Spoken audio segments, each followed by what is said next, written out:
otro delante, hombre. Si vienen los 11, se siente.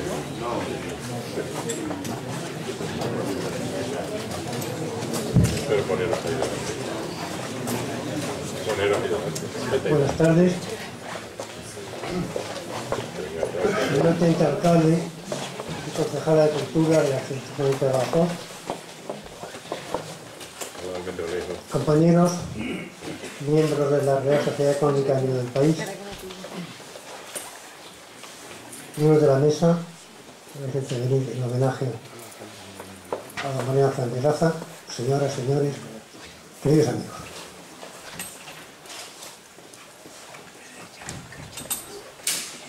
Sabe que Sancho, que no es un hombre más que otro, sino hace más que otro. En esta sencilla máxima cervantina se fundamenta el homenaje que hoy esta Real Sociedad Económica de Amigos del País quiere rendir a un personaje excepcional como fue el noveno Marqués de la Encomienda. Y es por esto que la Junta Directiva aprobó de forma unánime la propuesta de nuestro secretario general de incluir este acto entre las celebraciones del bicentenario. Perdonen que se me había olvidado la medalla y hay que ponerse a estas cosas.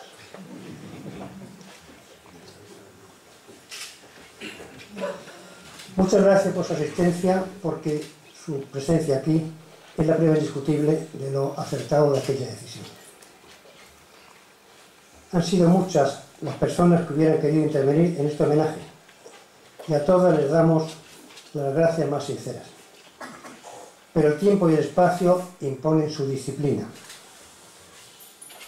Citar únicamente que la Unión de Bibliófilos Extremeños, cuyo presidente Joaquín González Manzanares nos acompaña, me ha pedido que manifieste la adhesión de la asociación a este homenaje dedicado a uno de sus más preclaros fundadores en el 25 aniversario de la fundación.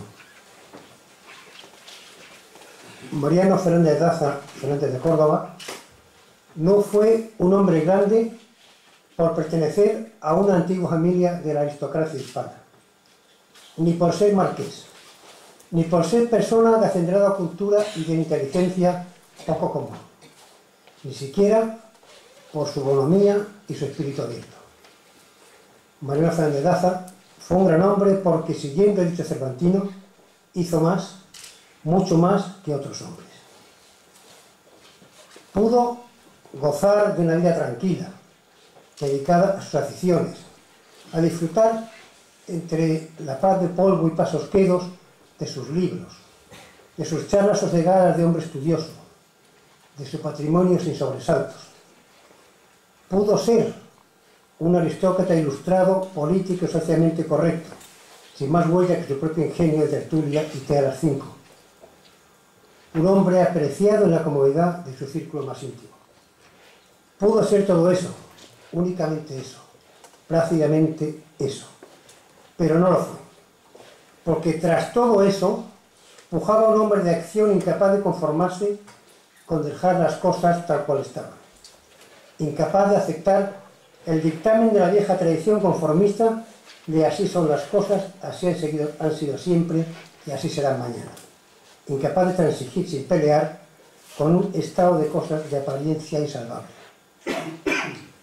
Un hombre, en fin, que hizo bandera de nobleza obliga, entendiendo que precisamente por su aristocrático origen estaba más obligado que los demás a poner sus talentos y hasta su mismo patrimonio al servicio de sus conciudadanos y de la comunidad en definitiva. Mariano Fernández Daza era un hombre de bien. Hoy personas que lo conocieron íntimamente y que trabajaron junto a él nos desvelarán las distintas facetas de un hombre poliédrico, a que es necesario analizar desde muchos puntos de vista para configurar una idea aproximada de su totalidad. Ellos, y no yo, que estoy en misión de salud y presentación, son los adecuados para hablar de un personaje tan esencial. Pero no me resisto a referir un recuerdo adolescente, cuando oí a mi padre hablar con admiración del Marqués de la Enmienda. Y es que en aquellos tiempos Mariano Fernández Daza ejercía como procurador en Cortes, y en aquellas Cortes en donde el brazo se alzaba únicamente para saludar o para aplaudir las propuestas y proyectos legislativos del gobierno, el brazo del marqués se alzaba continuamente, pero para ninguna de estas cosas descritas, sino para presentar una enmienda tras de otra, intentando mejorar las propuestas, aplicando para ello sus profundos conocimientos jurídicos, aún a riesgo de enfrentarse con el poder del régimen, a quien estos francotiradores hacían poca gracia, por muy marqueses que se titularan. Hoy la obra ingente del noveno marqués de la Encomienda se encuentra en buenas manos, en las de su heredera Carmen Fernández Daza Álvarez, que ha sabido continuar su obra con entusiasmo y dedicación ejemplar. Gracias al cielo, el marqués sí tuvo una hija capaz de administrar sus reinos. En una parte me parece haber leído referirse a ella como nueva aristócrata. Y pese a constituir un error conceptual grave de decir que estoy totalmente de acuerdo.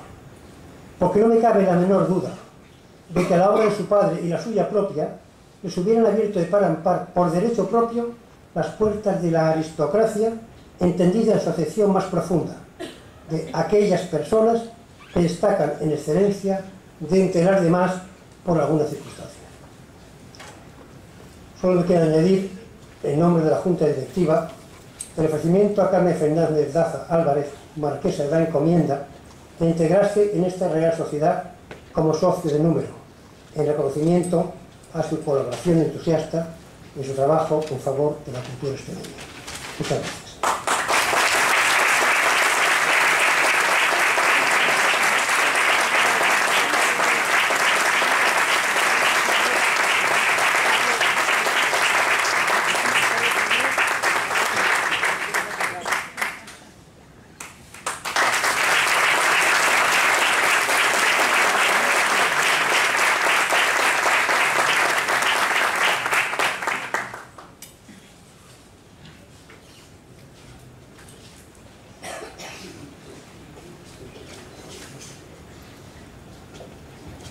En primer lugar, con Carlos Moreno Peñero, el tema Mariano Fernández Daza y el derecho.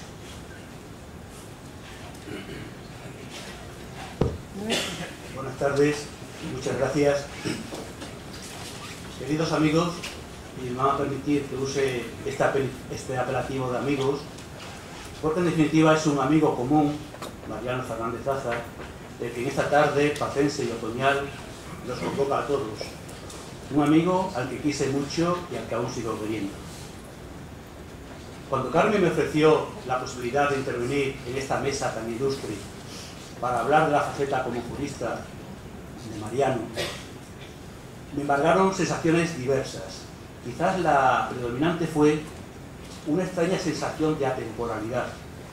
Me cuesta mucho hablar en pasado de una persona que para mí es tan presente, aunque hace casi 10 años que murió. Una persona cuyos consejos en gran medida siguen orientando mis decisiones de la actualidad. Pero superé esa sensación extraña pensando que lo que esta tarde todos íbamos a hacer era recordar. Y la etimología de recordar es del latín cor corpus, corazón. Recordar es volver a pasar por el corazón. Y eso es lo que yo esta tarde quiero hacer. Extraer sucesos pasados en mi memoria, pasarlos por el corazón y contárselos a ustedes. Y no encuentro forma mejor que explicarles lo que fue Mariano Fernández Daza como jurista, que explicarles cómo nos conocimos, porque nos conocimos gracias al derecho y gracias a un pleito. Y al hilo de este encuentro explicarles su visión del derecho.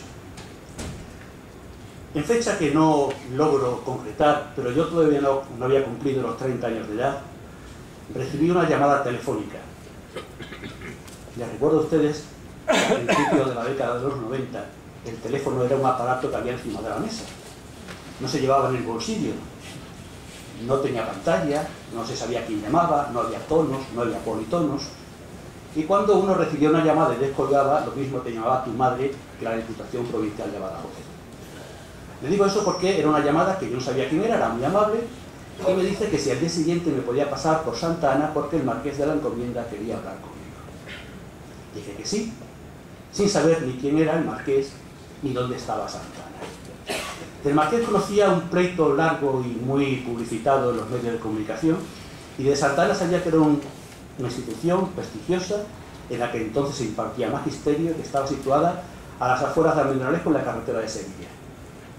Tras colgar, llamé a un amigo de Almendralejo y le pregunté por la persona y por la institución, y vino de alguna forma a corroborar lo que yo ya sabía. Al día siguiente marché a Almendralejo, a Santa Ana, con el corazón un poco desbocado, como una cita ciega o una first date, que le llaman hoy en día, sin saber que me iba a encontrar ni qué extraño personaje, que además era aristocrático y era marqués, iba a hablar con él. Cuando llegué a Santa Ana entonces, les sigo hablando a principios de los años 90, tenía delante una calle sin asfaltar, hoy asfaltada, y que precisamente lleva el nombre de Noveno Marqués de la Encomienda. Entonces, cuando llovía, fenómeno poco frecuente en Almendralejo, uno salía del coche y se metía en el barro directamente. Iba del coche a Santa Ana pisando charcos, tómelo en sentido literal y no metafórico. Y si no llovía, lo cual suele pasar en Almendralejo 364 días al año, pues uno llegaba y se manchaba los zapatos de polvo. De una forma o de otra, uno siempre llegaba a Santa Ana con los zapatos por debajo de los pantalones sucios. Daba ganas de decir, oiga, yo no he salido así de casa. Pero bueno, llegábamos allí y pregunté por don Mariano Fernández Cazar. Le llaman por teléfono y al poco veo aparecer por el pasillo que hacia mí venía una nube de humo blanco azulado, que salía de un cigarrillo. Bajo la nube de humo había una cabellera blanca, envidiable, espesa, curiosamente del mismo color que el humo del tabaco. Y bajo esa cabellera había un rostro apacible, bonachón, aristocrático, y en ese rostro había unos ojos pequeños y muy vivos que me escrutaban a través de la niebla, como siempre se hace en una primera cita, que es la radiografía que tiene delante.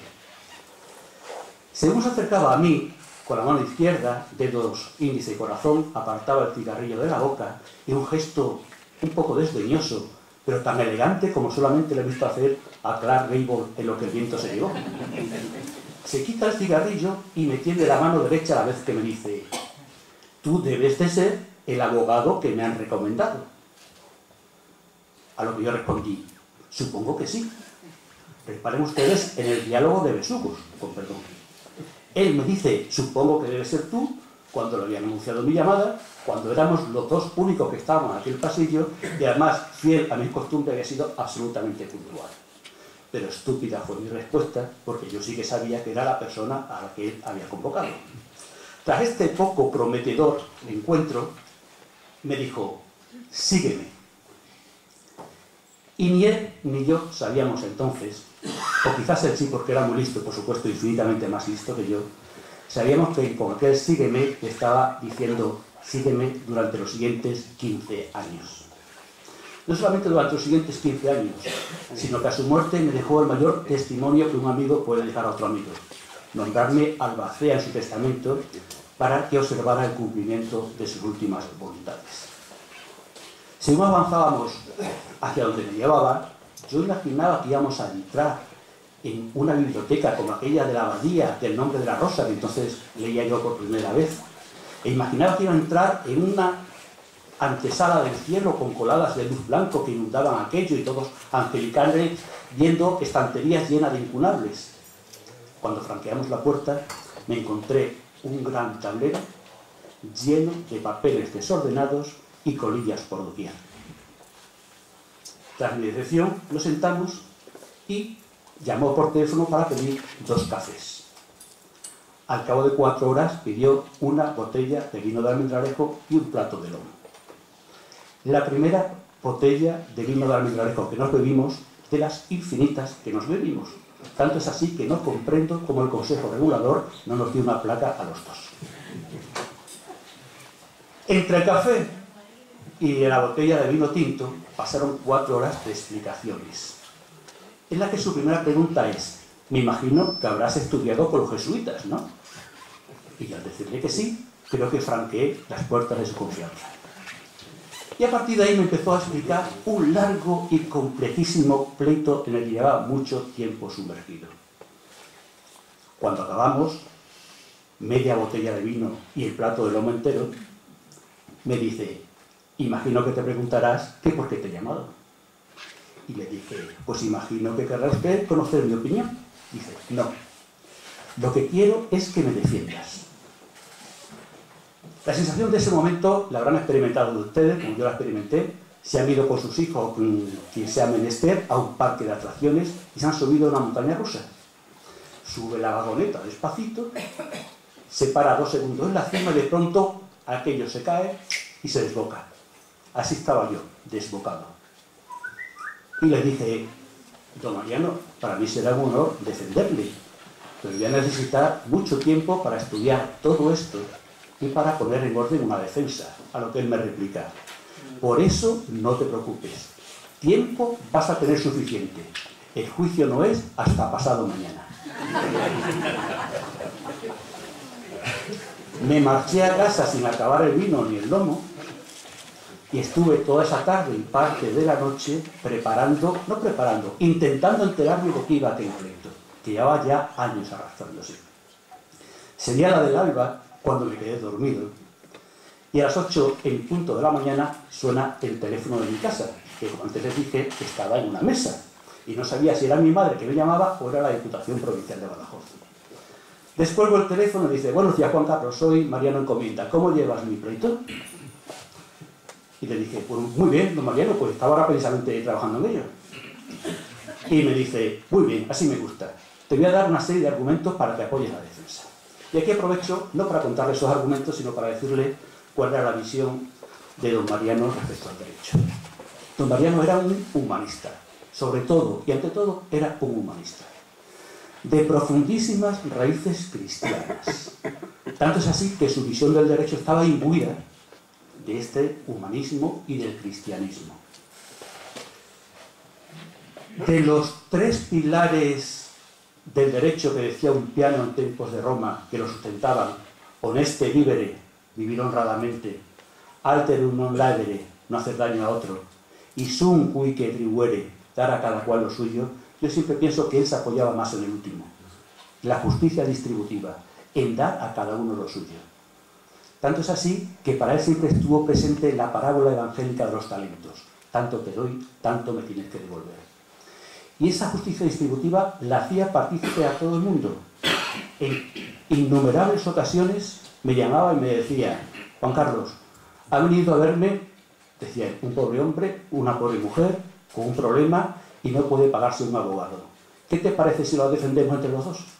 Y ahí vamos, Don Quijote y Sancho Panza, a defender a la gente gratis.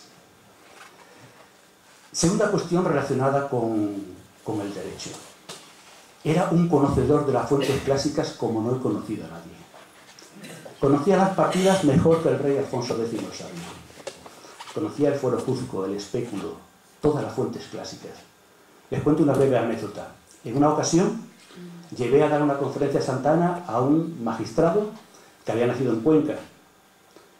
Entonces en Santa Ana era costumbre que las conferencias se impartían a las 4 de la tarde, porque a las 2 teníamos que comer juntos siempre. Con don Mariano, con mi querido Juan Fernández y Juan Pablo Almendro, que están aquí, comíamos y don Mariano se explayaba con quien llevaba a dar la conferencia. A los postres el magistrado abrió su maletín y extrajo un ejemplar del Fuero de Cuenca, lugar de nacimiento suyo, y se lo regaló a don Mariano para la biblioteca de Santa Ana. Don Mariano, sin abrir el libro, empezó a hablarle al magistrado sobre el Fuero de Cuenca, con un vecino labra al otro de los estatutos de la comunidad, con un dominio absoluto del Fuero de Cuenca. Al salir, y cuando nos dirigíamos al aula, me dice el magistrado, Juan Carlos, esto estaba preparado, ¿no? Y le dije, Óscar, nadie sabía que iba a regalar un libro. Dice, no, ni yo hasta ayer mismo. Digo, por lo tanto, forma parte de los conocimientos de la persona. Tanto es así que él amaba las fuentes clásicas, que como ustedes quizás sepan, nuestro Código Civil es de 1889. Él toda la legislación hasta el Código Civil le parecía buena. A partir de esa fecha le parecía sospechosa. Con algunas leyes tenía especial inquina. Recuerdo particularmente la ley reguladora de la jurisdicción contenciosa administrativa, ley 29/98, que la odiaba con todas sus fuerzas. Decía que era el colmo del mal escribir y del peor derecho. También había una ley que no le tenía simpatía ninguna, y en eso discrepábamos los dos, que era la Constitución Española de 1978. A él no le gustaba nada, me gustaba y me sigue gustando mucho, aunque pienso que debe reformarse. Especial virulencia tenía contra el título octavo de las autonomías y contra la expresión de Adolfo Suárez, esa de café para todos. Decía, si tenemos municipios, si tenemos mancomunidades, si tenemos diputaciones, ¿para qué necesitamos autonomías? Si yo voy a Madrid más que antes. Bueno, ahí diferíamos, igual que diferíamos también los dos en el título segundo de la corona, por motivos diferentes, pero ese es un charco, ahora sí en sentido metafórico, no literal, en el que no deseo meterme en este momento. Dicho esto sobre su visión del derecho, hay dos pasiones de Mariano Fernández Zaza respecto al derecho que no se conocen. Una quizás sí y la otra seguro que no. Se puede tener la visión de Mariano Fernández Zaza como un jurista localista, apegado al terruño, a lo local, a la servidumbre, al pleito de las tierras. Nada más lejos de la realidad. Mariano tuvo dos pasiones en cuanto al derecho. La primera fue el derecho administrativo. Le gustaba con pasión. Él me inoculó el virus del derecho administrativo. Tanto es así que pasábamos tardes enteras hablando del derecho administrativo. Dirán ustedes, ¿qué tema tan extraño para hablar? Sí, también me parecía a mí extraño que dos personas se pasen una tarde entera hablando de química inorgánica, por ejemplo. Pero a los dos nos apasionaba el derecho. Tanto es así que yo después me dediqué intensa y con pasión al derecho administrativo en una primera etapa defendiendo a la administración frente a las peticiones de los ciudadanos y en una segunda etapa defendiendo a los ciudadanos frente a los desmanes de la administración. Un poco esquizofrénico, pero eso es cuestión aparte. Esa pasión por el derecho administrativo nos hizo trabajar ambos conjuntamente. Y trabajamos, podríamos decir, a cuatro manos. Rescato una carta de la que me envió Almendralejo, 28 de septiembre de 1999. Querido Juan Carlos, te pongo este borrador de recurso de alzada. Te agradeceré que le eches un vistazo y me digas qué debo quitar o poner. Gracias y abrazos, Mariano. Postdata. El acuerdo del delegado de gobierno, que era contra lo que recurríamos, es por resolución verbal, vaya, ni en la alta Edad Media. Ya me ocuparé de ello reclamándolo al pasar a limpio las vigentes notas. Una pasión era el derecho administrativo, la otra pasión, casi desconocida, era el derecho internacional. Muy poca gente sabe de su pasión por el derecho internacional. Carmen se reirá cuando cuente lo que voy a contar, y es que él dirigía muchas cartas a embajadas y a cancillerías de otros países, protestando, pidiendo, pero jamás utilizó su nombre, utilizaba siempre el mío, y yo no lo sabía. Tanto es así que una vez tuve un problema con la embajada de Turquía, que me mandó una carta que prácticamente me decía, no se le ocurra a usted venir a Turquía en su vida, y Carmen lo sabe porque fue testigo que cuando yo pregunté si yo no sé, ¿qué pasa con los turcos? Y me dijo, Mariano, lee esta carta. Y leí una carta durísima dirigida a la embajada de Turquía. Digo, vaya, te has pasado, ¿no? Dice, no, te has pasado tú. Y dice, lee la firma. Y ponía mi nombre y mi DNI. Hago una referencia solamente a al derecho internacional y voy casi concluyendo. Y es lo que publicaba el diario Hoy el 4 de mayo de 1999, con motivo de la lectura de su discurso, no lectura, porque improvisó, de su ingreso en la Real Academia de Extremadura. Dice así: yo hubiera querido ser diplomático o catedrático de Derecho Internacional, pero no pudo ser, porque mi padre enfermó y yo me vine a vivir aquí. Yo no hubiera aspirado nunca a ser catedrático de Derecho Político, porque en la época de Franco no se podía ser catedrático de Derecho Político, salvo que uno dijese, Marcial, tú eres el más grande. Y asimismo, la revista Frontera de Caja Badajoz, su número 30 del mes de febrero de 1997, reparen ustedes que hace ya casi 20 años de lo que voy a leer, dice: Europa debe reaccionar y constituir, aunque sea una utopía, los Estados Unidos de Europa o algo similar. Se va camino de ello, pero todavía le falta la energía que tienen otros países y otros bloques. Habría que eliminar también las fronteras con respecto a la justicia y al derecho, y hasta con medios de defensa de estos derechos, para que el mundo pueda vivir mejor. Pero no quiero hacer ciencia ficción. Dicho eso, voy concluyendo y les digo qué pasó el día del juicio, 48 horas después. Nos fuimos ambos a Badajoz en su furgoneta, fumando, lógicamente, y camino de Badajoz, aparte de algunos argumentos que me fue dando y demás, me hizo la siguiente advertencia, de la cual pido ya disculpas de antemano porque sé que hay periodistas en la sala. Me dijo: seguramente habrá periodistas en la sala. No les cuentes nada porque dirás una cosa y publicarán otra. Fuimos a Cáceres, el juicio se desarrolló razonablemente bien, dado el poco tiempo del que habíamos dispuesto. Al acabar y bajar de estrado y quitándome la toga, se acercó a mí y siempre hacía lo mismo, extendiendo su mano derecha, decía: felicidades, has estado muy bien. Y había veces que estuve fatal, pero siempre dijo lo mismo. Cuando salimos de la sala, efectivamente, en la antesala, en el vestíbulo de la audiencia de Cáceres, había varios periodistas. Y acercándose a mí una periodista me dijo: ¿qué valoración hace usted del juicio? Y yo le dije: lo que tenía que decir lo he dicho en la sala. Cualquier otra consideración me parecería irrespetuosa para con el tribunal que va a juzgar. Bien. Al día siguiente, un diario publica una columna en la que dice: ayer se celebró en Cáceres el juicio del marqués de la Encomienda. Al acabar el juicio, su hijo no quiso hacer declaraciones. Bueno, no se equivocaba la periodista, porque yo no era su hijo, pero como un hijo siempre le consideré. Tanto es así que, aparte de mi padre, no reconozco otro maestro en la vida que Mariano Fernández Zaza, noveno marqués de la Encomienda. He dicho, muchas gracias.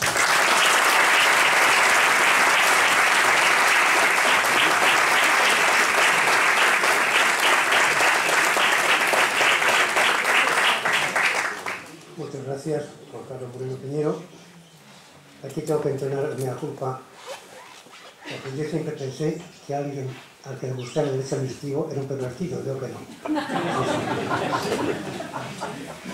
A continuación toma la palabra Francisco Zarandiga Riner para hablar de Mariano Fernández Zaza y la investigación.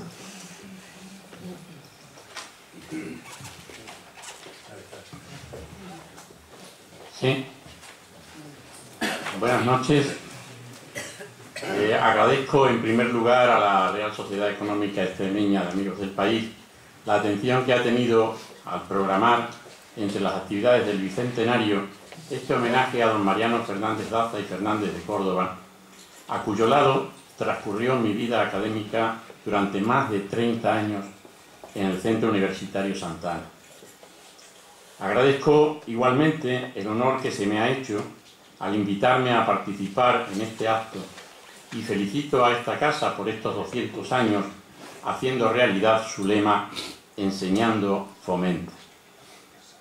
Porque es un lema que le viene perfectamente aplicado al homenajeado, porque esa fue su labor, la de fomentar en los demás el amor al trabajo, el amor a Extremadura, el amor a la cultura, estando convencido de que únicamente de esta manera se llega a la libertad de la persona, y lo hacía predicando con el ejemplo.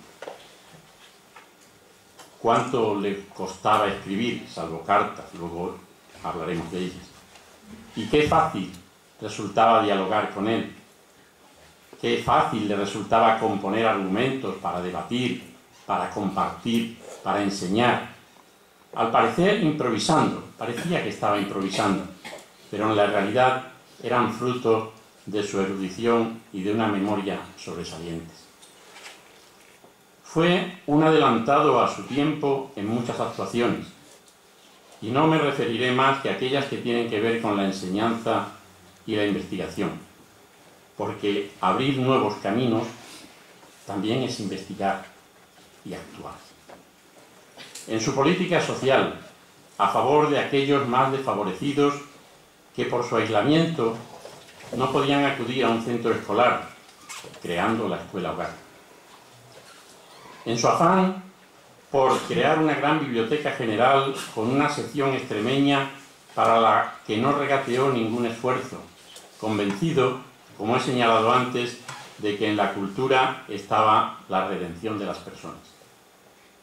Adelantado por la concentración en un archivo general de las fuentes extremeñas más modernas que comenzaban a utilizarse en los estudios históricos, las fuentes demográficas parroquiales, las fuentes de protocolos, donde se vislumbraba también el pulso diario de tantos aspectos de la vida corriente.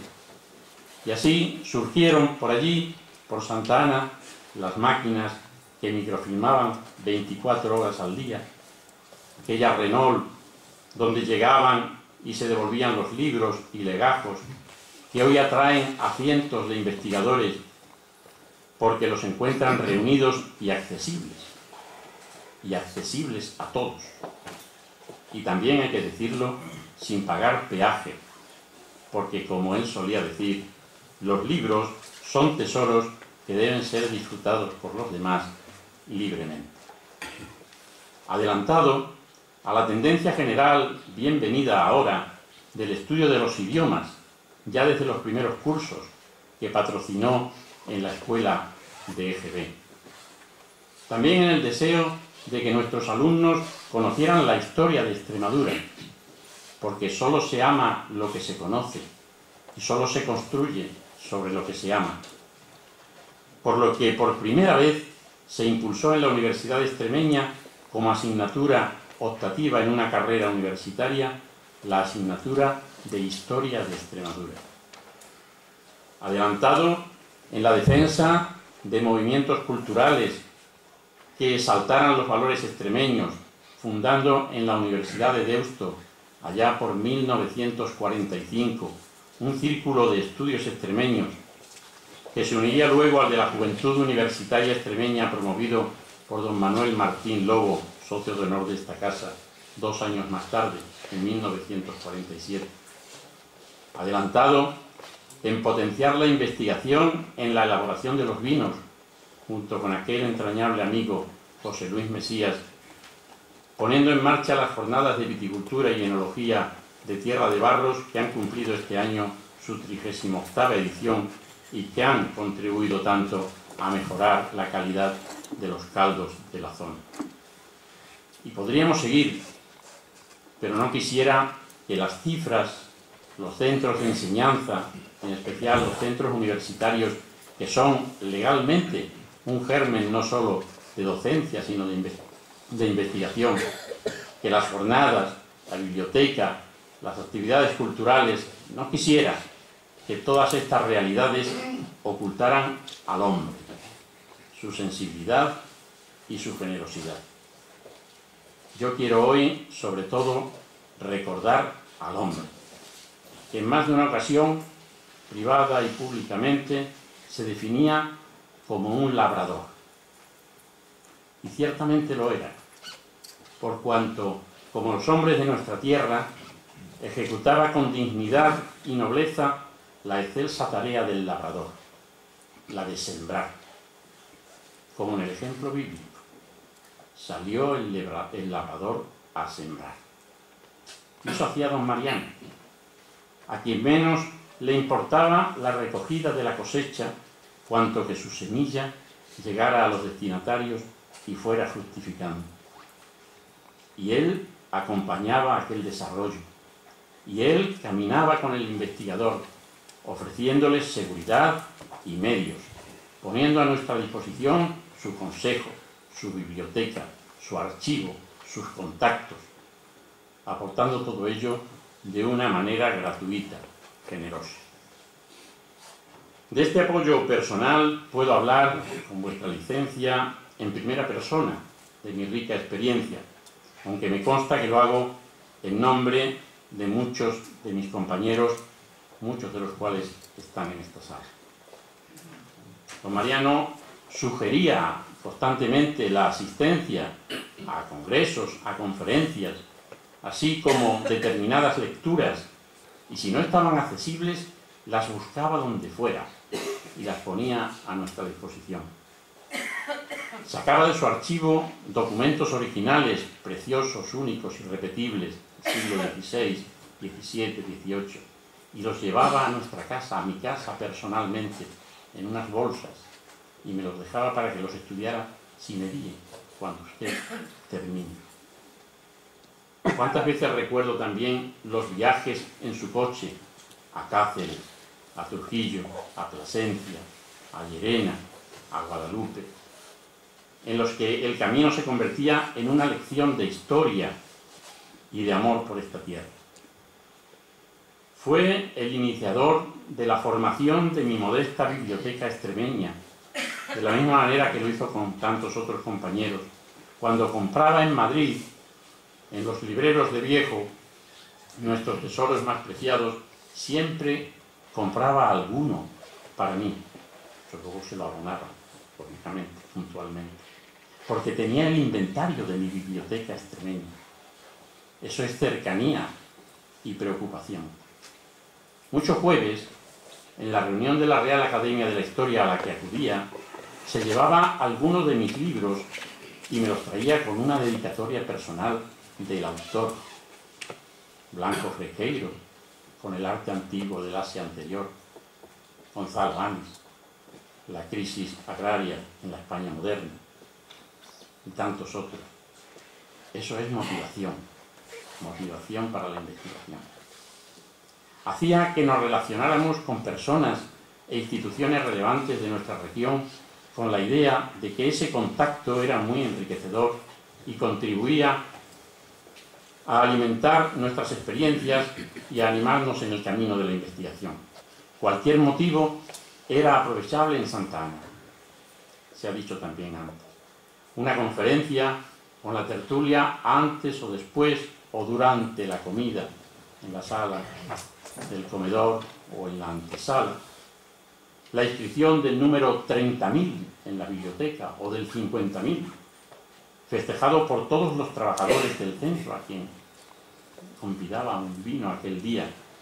Claro, si se trataba además ese ejemplar de un ejemplar intonso, pues entonces la deleitación era máxima al abrir emocionadamente las hojas del libro.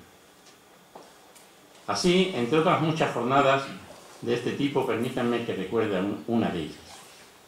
Era el 2 de enero de 1980, recién estrenado el año y en vacaciones. Recibí una llamada de don Mariano diciéndome que don Ramón Carande, también el socio de honor de esta casa, estaba en el centro Santa Ana con su mujer, con su hijo, y que me esperaban allí. Recuerdo de una visita instructiva y alentadora, escribió el gran historiador de la economía en un libro que yo llevé a la entrevista con él para que me lo firmara. Ciertamente fue instructiva y alentadora, sobre todo para mí, aunque el maestro también rejuveneció recordando las aulas hispalenses en las que él enseñó y yo aprendí. Le mostramos a don Ramón una enciclopedia de la cultura española que le daba por muerto en 1968 y escribió al margen: por lo visto he resucitado.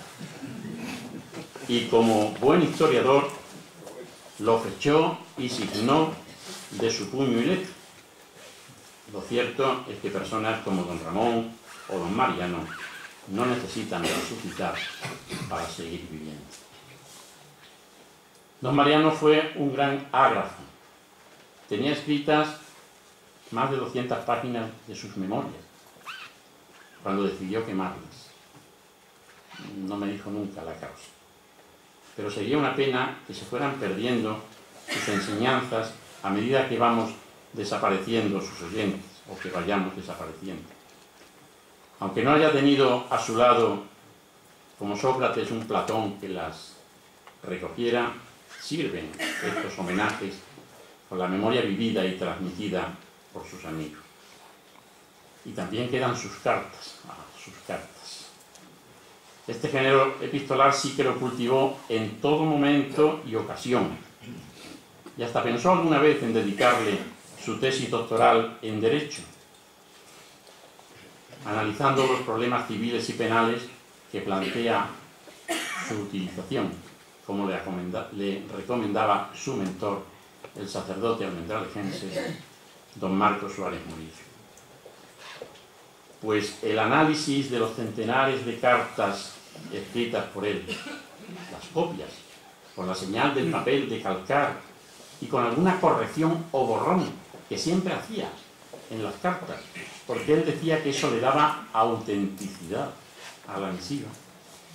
El análisis de esos documentos revelarían una vida compleja, unos destinatarios a veces inimaginables, no se pueden imaginar los destinatarios, y una gran riqueza temática. Quiero recordar una carta.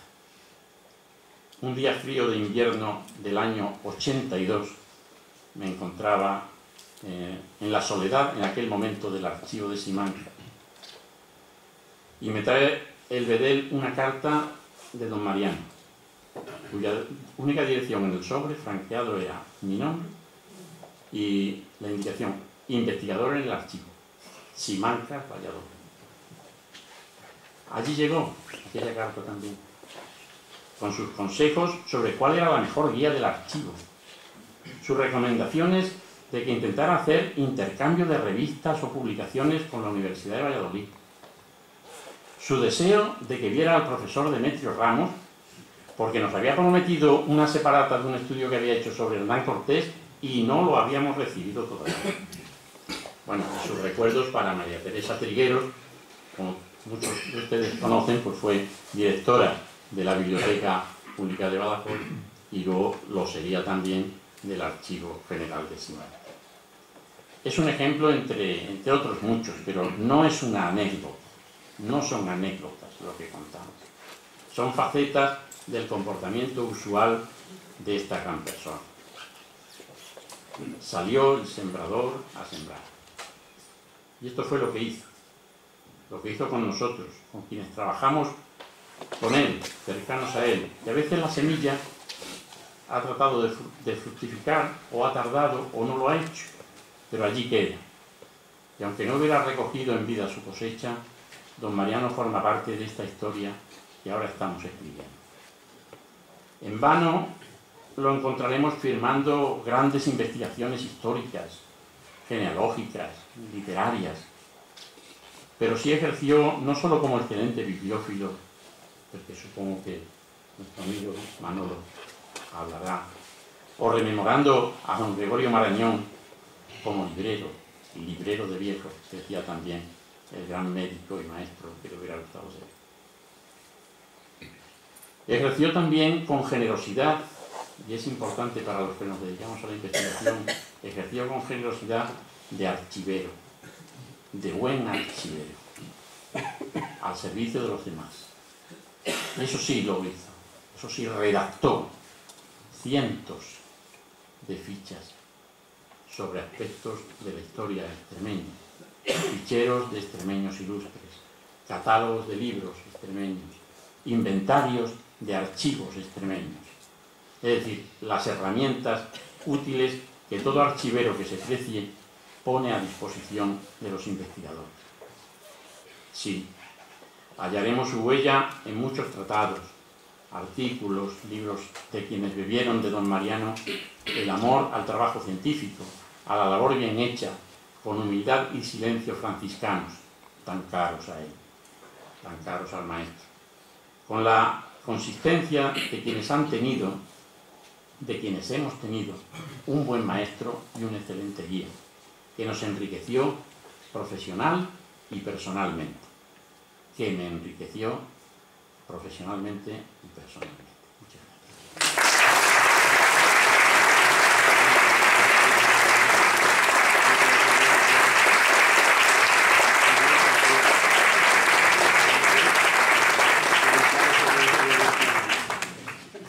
Muchas gracias. Muchas gracias por la Julieta.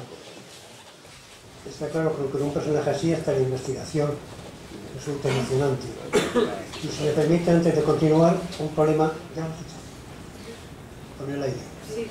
Un aplauso, porque me estoy encantado.